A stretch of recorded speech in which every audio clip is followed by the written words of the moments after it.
Hello and welcome back to Planet America. I'm John Barron. And I'm Licciardello. This week, Donald Trump declares a golden age. We'll look at his historic inauguration and the flurry of executive actions with USA Today's Susan Page. And Melina Wicks will be looking at why Americans don't seem to care about having a criminal for a president. But first... So, Donald Trump is now America's 47th president, after having already been their 45th. At 78 years and 7 months, he is the oldest person ever to be sworn in as president, and only the second to win a second term after losing their initial bid for re-election. I, Donald John Trump, do solemnly swear. And for the first time in 40 years, the inauguration ceremony was brought indoors because of the extreme sub-zero temperatures in Washington, D.C. this week. And the more intimate surrounds of the Capitol building may have subdued Trump's tone, but not his message. And like his first in 2017, Trump's 29-minute second inaugural address again painted a dark picture of America. For many years, a radical and corrupt establishment has extracted power and wealth from our citizens while the pillars of our society lay broken and seemingly in complete disrepair. We now have a government that cannot manage even a simple crisis at home. But here was the good news. A tide of change is sweeping the country. Sunlight is pouring over the entire world. And America has the chance to seize this opportunity like never before. Just feel the sunlight pouring over us. Given a reserved seats at Trump's swearing in was a coterie of the world's richest tech types, including Facebook founder Mark Zuckerberg, Amazon's Jeff Bezos, and Tesla, SpaceX, Twitter owner Elon Musk. Ironically, just the kind of elite extracting power and wealth that Trump was just vowing to destroy. And a little later, at Trump's less formal post-inaugural rally, Elon Musk had an interesting way of thanking the crowd. You know, there are elections that come and go. Some elections are, you know, important, some are not. But this one, this one really mattered. And I just want to say thank you for making it happen. Thank you. Is it just me, or have we seen that kind of hand gesture somewhere before? Yeah, right. Fascism expert Ruth Ben Gate called that a Nazi salute, and belligerent at that. Neo-Nazis on the internet certainly saw the similarity too. Even Fox News found it, quote, questionable. But I don't know, maybe it was just his tribute to Dr. Strangelove. Easy to do. It was an unfortunate gesture. We can all agree on that. And maybe Elon Musk was trolling. I don't know. But I personally think he was more likely to be thinking what he said a moment later. Thank you.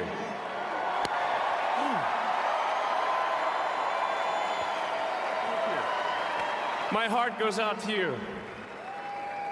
It is thanks to you that the future of civilization is assured. Big call, but he said that he was sending his heart out to people. I don't know. For what it's worth, this is what the Anti-Defamation League had to say about it, and their whole job is to combat anti-Semitism. They said it seems that Elon Musk made an awkward gesture in a moment of enthusiasm, not a Nazi salute. In this moment, all sides should give one another a bit of grace, perhaps even the benefit of the doubt, and take a breath. Like that's gonna happen. We should get the ADL and your fascism expert together in a room and let them sort it out. Anyway, while we're talking about Elon, it's worth backing over just how wealthy those oligarchs are. In just one row of the inauguration, you got Mark Zuckerberg with $210 billion, Jeff Bezos with $240 billion, Elon Musk with $430 billion, and Apple's Tim Cook with $2 billion. Just those four men alone are worth almost $1 trillion. And the combined wealth of the lower half of America is worth around $4 trillion. That's 170 million people combined, John. Those guys are rich. Yeah, I feel sorry for Tim Cook sitting there thinking, I'm the poorest person in this row with $2 billion. But back to Trump's inauguration, and just to prove that he is in no way mellowing with age, he was doing his share of anti-immigrant, even mental health fear-mongering, talking about dangerous criminals, many from prisons and mental institutions, that have illegally entered our country from all over the world. And despite the fact that he has just won an election and been sworn back into office, Trump was still grousing and complaining. My recent election is a mandate to completely and totally reverse a horrible betrayal and all of these many betrayals that have taken place, and to give the people back their faith, their wealth, their democracy, and indeed their freedom. Or at least his freedom, because of course winning last November was literally his get-out-of-jail card after being convicted of 34 felonies. But Trump, the perpetrator, is still very much claiming to be the victim.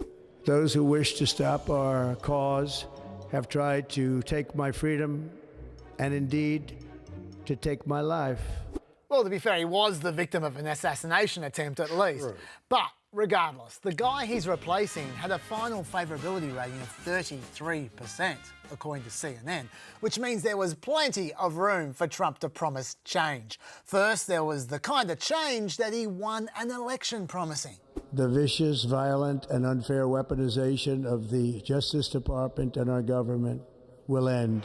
All illegal entry will immediately be halted, and we will begin the process of returning millions and millions of criminal aliens back to the places from which they came. But then there was the kind of change which was a bit random. Today, I will also declare a national energy emergency. We will drill, baby, drill. In reality, America under Biden had a huge rise in energy production. You can see the Biden era in red there. Even if we focus on oil production and gas production, can you pick where the Biden era starts? It starts there. Plenty of fossil fuel production during the Biden years, I assure you. But the promises didn't end there, did they? Oh boy, no they did not. Trump's address included a lengthy to-do list of executive actions, including declaring a national emergency on America's southern border, returning millions and millions of criminal aliens, and sending troops down to the border. Trump vowed to bring down inflation and tariff and tax foreign countries, end what he called the social engineering of race and gender in public life by basically denying non-binary people exist. He vowed to rename the Gulf of Mexico the Gulf of America and rename the Alaskan peak of Denali as Mount McKinley. He also wants to take control of the Panama Canal, don't quite know how.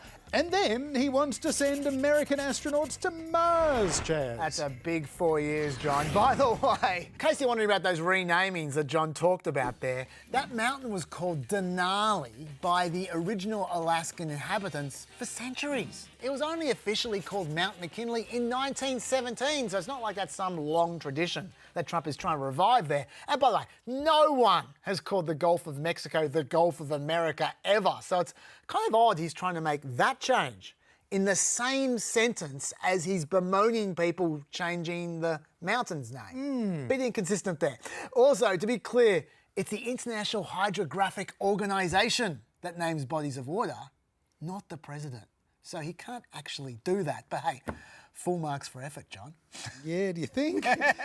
But to be fair to Trump, when this guy has a to-do list, he doesn't just leave it sitting untouched on the fridge for a few months.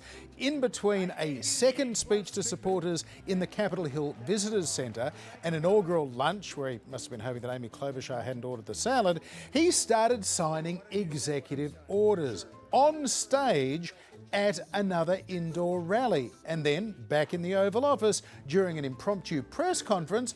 At the same time, he was also issuing pardons to around 1,500 Trump supporters convicted over their involvement in the deadly January 6th attack on Congress. Yeah, and I reckon the big news there is not that there were January 6 pardons alone. I think we're all expecting some pardons to occur.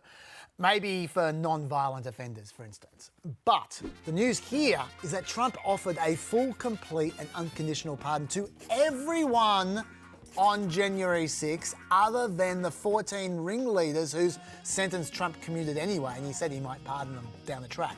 Even people who assaulted the police or members of the media, there are over 300 of those guys charged. And just to be clear, 140 police officers were injured on January 6. Heaps of them. They were attacked with chemical sprays, stun guns, axes, baseball bats, a sword, and a hockey stick, and also guns, by the way. Yes, 11 people were convicted of bringing guns to the riot as well, and they were pardoned too. And before you say, oh, well, their sentences were too long, the average sentence on January 6 for assaulting a police officer was 4 years, less than the national average for that crime. So pardoning those people, in my view, complete shocker. Even J.D. Vance, 2 weeks ago, didn't see this coming. I think it's very simple. Look, if you protested peacefully on January the 6th and you've had Merrick Garland's Department of Justice treat you like a gang member, you should be pardoned. If you committed violence on that day, obviously you shouldn't be pardoned. And there's a little bit of a gray area there. Apparently it isn't obvious, JD, and apparently it's not a grey area. But look, I'll leave the final word for the recently pardoned QAnon Shamen, who tweeted this yesterday. I got a pardon, baby. Thank you, President Trump. Now I'm gonna buy some motherfucking guns. It warms the heart, doesn't it, John? Yeah, and interestingly, Trump's pardon, some analysts say, could amount to a self-pardon because it could even include what he did on January 6th, 2021. But for more, we're joined by one of the icons of American journalism, Susan Page, the DC Bureau Chief of USA Today, who's pretty much seen it all, covering 7 presidential administrations and a dozen inaugurations back to Ronald Reagan. Susan, welcome to Planet America. It's great to be with you. Thank you. So how would you say the second Trump inauguration compares to the first Trump inauguration and indeed the many other inaugurations you've witnessed over the years? Well, Donald Trump is one of a kind. I think we've discovered that. His second inauguration reminded me a lot of his first in that he gave not the most traditional of inaugural addresses. It wasn't very lofty. It wasn't full of soaring rhetoric. It was full of promises about what he was going to do and do fast. And it was also full of painting a picture of a United States that is in terrible peril under waves of illegal immigration and the failings, he would say, of the Democratic administration that he is succeeding. So that was all pretty familiar. I'll tell you what did not seem familiar to me with his second inauguration was the response he got.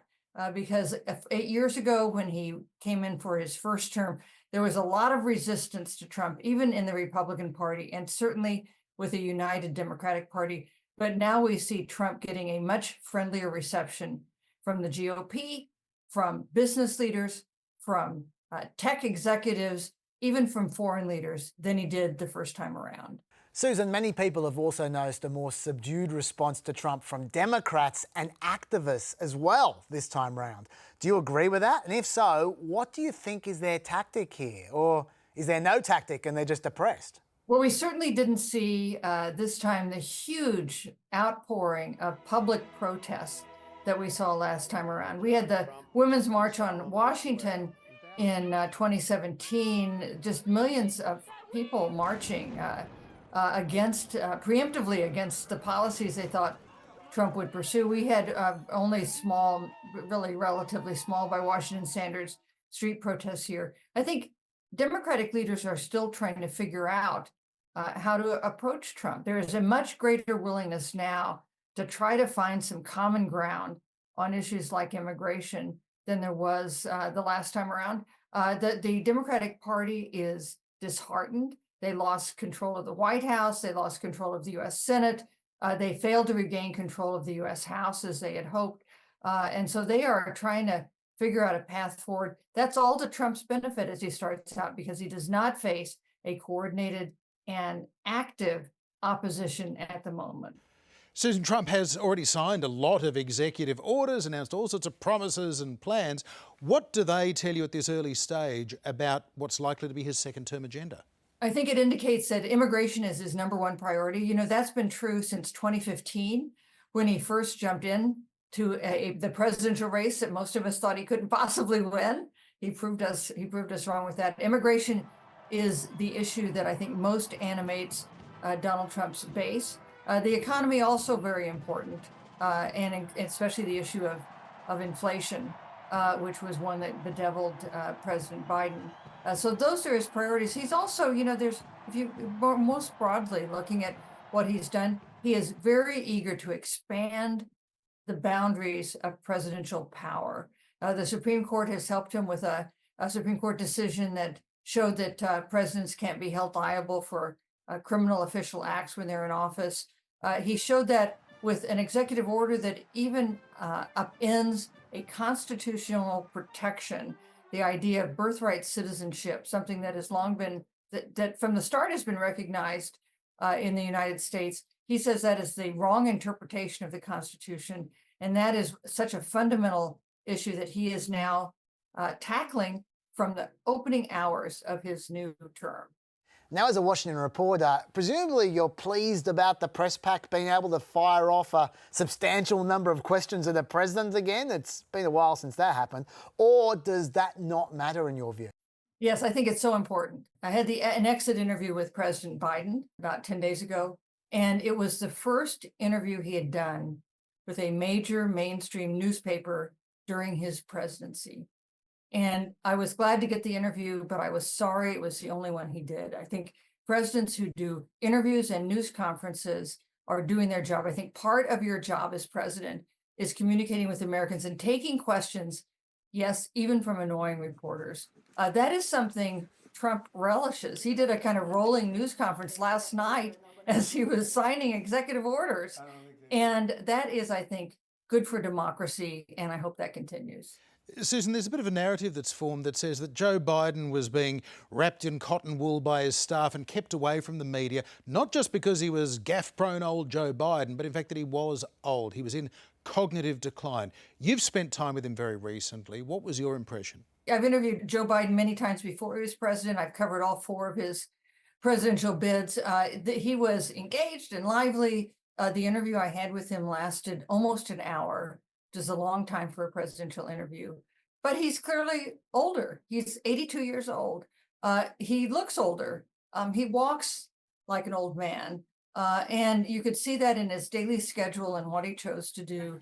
And I think it cost him dearly in just communicating with Americans. Number one, that he was in charge and able to be in charge. And number 2, just in defending and explaining the policies he was pursuing. Susan Page from USA Today, thanks for being with us on Planet America. It's my pleasure, thank you. In his final hours as President of the United States, Joe Biden issued an extraordinary string of pardons to people who haven't been convicted of any crimes but might be pursued by Trump's Justice Department. Among them, Trump critic, Republican former lawmaker Liz Cheney, and Mark Milley, the former chairman of the Joint Chiefs of Staff, who accused Trump of being a fascist and Trump then threatened to have executed.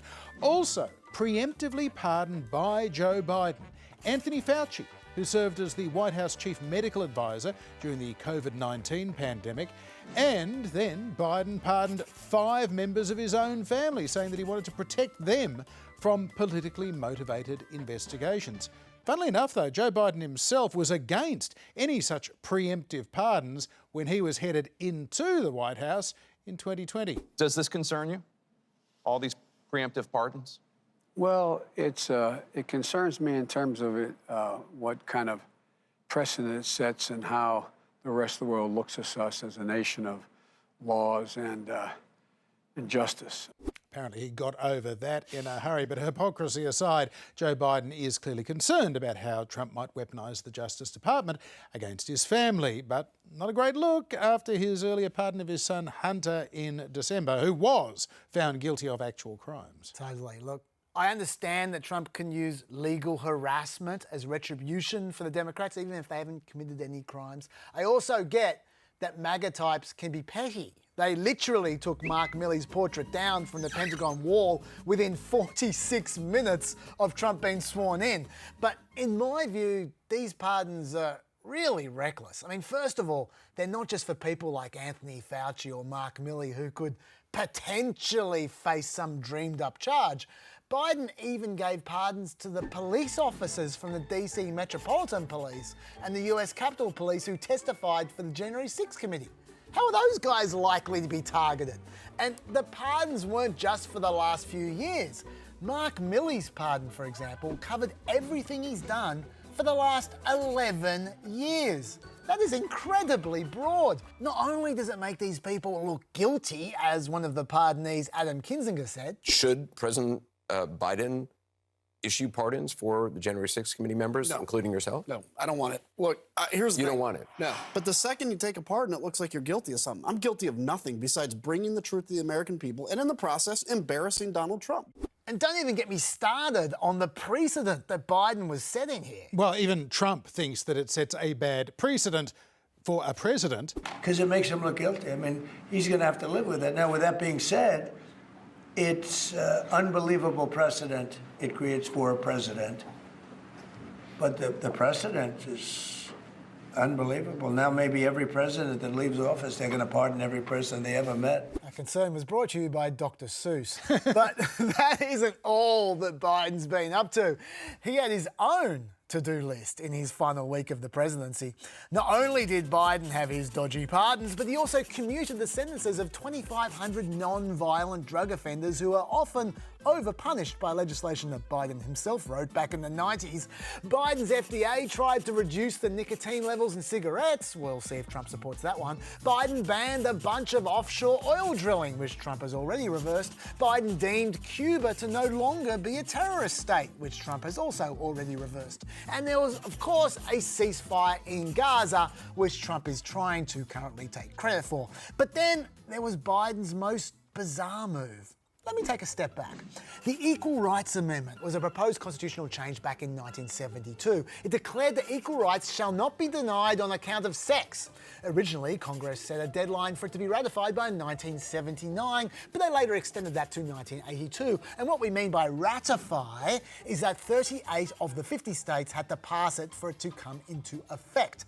But only 35 states had passed that constitutional amendment by the deadline in 1982. Then about 35 years later, 3 more states passed it then, with the 38th state passing it in 2020. And by the way, 5 of those 38 states that had previously passed it had also voted to rescind the amendment before the deadline as well. So look, it clearly didn't get up according to any rules. That's why Biden's National Archives, the people who actually publish successful amendments, recently stated that the Equal Rights Amendment cannot be certified as part of the Constitution. It didn't clear the bar. Cut to this weekend now. And Biden bizarrely stated that, in his view, they actually had passed that amendment somehow. Today, I affirm the Equal Rights Amendment to have cleared all the necessary hurdles to be added to the U.S. Constitution now.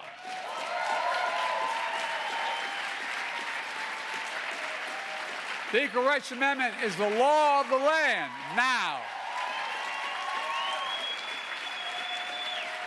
It's the 28th Amendment to the Constitution now. I'm sorry, it's not. Most people were just confused by this, except for Senator Kirsten Gillibrand, apparently, who tweeted, "President Biden just declared that the Equal Rights Amendment is now part of the Constitution and should be considered the law of the land." And then Gillibrand said, women living in states with abortion restrictions should file lawsuits declaring those laws as discriminatory on the basis of sex. So that's what was going on, trying to work around anti-abortion laws. Unfortunately, no one took this push seriously at all, and now Trump's just pretending this unfortunate episode never even happened. It was a strange end to the Biden presidency, John. Yeah, just saying it. Don't make it so, Joe. Donald Trump is, of course, the first president to move into the White House with a rap sheet. He was found guilty back in May last year of falsifying business records to conceal hush money payments to adult film actress Stormy Daniels. But his indictments and convictions only seem to boost his support. So could being a criminal be Trump's most representative trait? Here's Melina Wicks with the briefing room.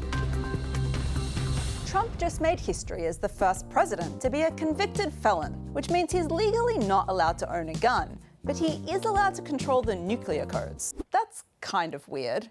But in America, having a criminal record is kind of normal. As many as 1 in 3, or about 70 million Americans, have some form of criminal record. 1 in 3 Americans have a criminal record.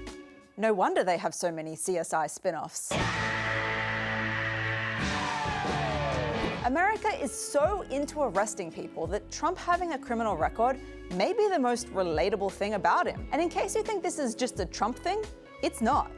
Take a look at this Republican primary debate for Colorado's 4th congressional district last year. The shocking moment came last night when a moderator asked all 9 candidates in attendance if they've been arrested before. Have you ever been arrested?